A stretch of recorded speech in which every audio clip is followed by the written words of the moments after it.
Hey, this is Heidi Dawson. If you love all things health and wellness and style of any kind, hang out here with me each week. I'm obsessed with never-ending improvement, and it's all in an effort to help each one of us live a wildly successful lifestyle.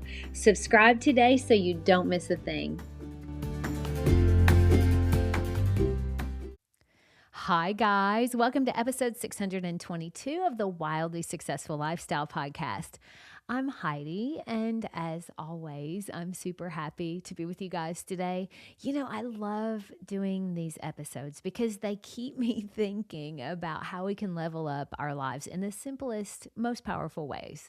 And we all should be and can be thriving, like really thriving. That's what I want for all of us, and I know that's what you want too. I was chatting about this episode with my husband, and I said something like, well, for those that want to thrive, and he looked at me like I was crazy. And he said, Heidi, everyone wants to thrive. And I thought that is so true. I mean, everyone really does want to thrive, but thriving will look different for each one of us. So, a few questions for you. Where do you thrive? Who do you thrive around? And what lights you up? Now, I want you to hold on to those questions because we're going to circle back to them, because we all have the ability to thrive and we deserve to be thriving. And that is individual for each one of us, but there are things that will universally suck the life out of us if we aren't careful. And I'm going to talk about those too, even though we don't like talking about stuff like that, but we sometimes have to.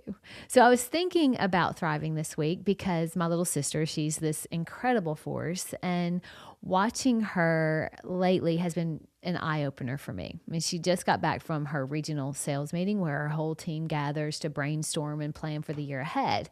And they do these in these amazing spots. So this last time they were in Austin at this gorgeous winery.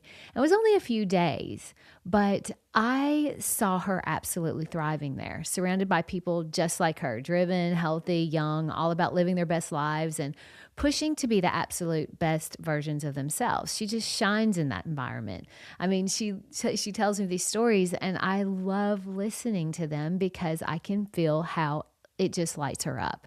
And it's not just on those trips. Like during her regular week, she spends a lot of time in the OR working alongside doctors and surgeons. And when she talks about it, her face lights up. But you know, what I really think it boils down to, it's not really the job itself, it's the people. She thrives around people who are thriving too, and who see that fire in her and get ignited by it. It's like this beautiful energy exchange. And I've watched her evolve over the years, like through different jobs and friends and life twists and turns. And it's fascinating how much the people we surround ourselves with shape us. And it matters really a lot. It matters deeply. And my little sister, Molly, she's this bright, shining light. Everywhere she goes, people feel it. And for some, that light might feel a tad too bright, so they try to dim it a little. But for others, they just want to bask in it, even if it's just for a moment. And it's really inspiring to see. And honestly, it makes me reflect on my own life. Like for me, I feel so alive and thriving when I'm deep in the mix with my clients and a contractor. And, you know, those regular interactions, they energize me like nothing else. Same goes for taking my online sketching classes or hanging out with family and friends or doing a group class at the gym. Or you know what, even just sitting and having coffee and having long conversations with my husband, those are pure magic. They make me feel so alive. But here's the thing about our brains, which, you know, this is just how we're wired. Our minds love to trick us into thinking comfort is our ultimate goal. I mean, personally, I don't have to work. That's a luxury I never take for granted, thankfully for my, wonderful husband.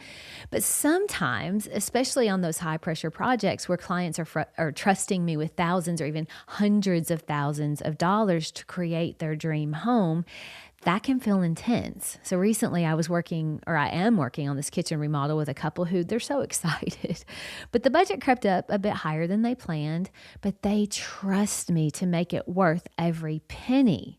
And there was this moment where the pressure just hit me so hard and I thought, why am I even doing this? But then when I'm standing in the kitchen with them and the contractor and all the subs, it's like I'm orchestrating this beautiful symphony. And in that instant, I feel so alive. And I think to myself, this is it. This is why I do it. I'm made for this.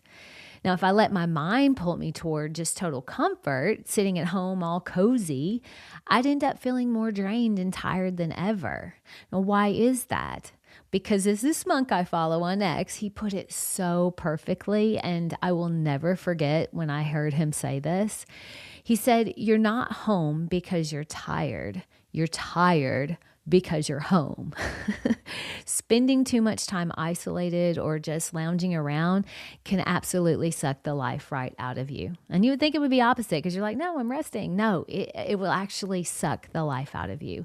I've noticed that in my own routine too. There are days when I've spent too much time alone at home or scrolling endlessly on X. And even after sleeping a solid 8 hours, I feel totally drained. It's wild, right? Because X or any other social media is like video games. It's kind of like alcohol or even drugs in a way. It's that fake dopamine hit. So it feels exciting in the moment, but long term, it's not helping us thrive. If anything, it's sucking the life out of us. And it's my job to not only notice that for myself, but then also to do something about it. So here's my takeaway. Putting yourself in places where you thrive, that's your job. Surrounding yourself with people who make you feel alive, totally possible, and again, your job. So many of us wait around for someone else to swoop in and fix things or to make us feel that spark that we're craving. But no, it's on us to create that thriving life. And the best part, it's possible for every single one of us. So my challenge to you this week is to answer those 3 questions. Where do I thrive? Who do I thrive around? And what lights me up? Answer those questions for yourself, and it's like drawing a map to your best self.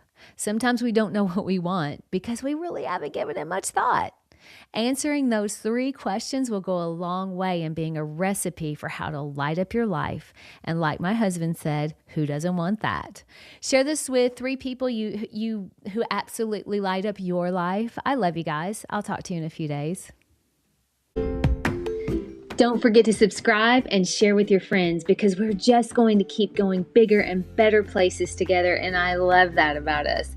Talk to you in a few days.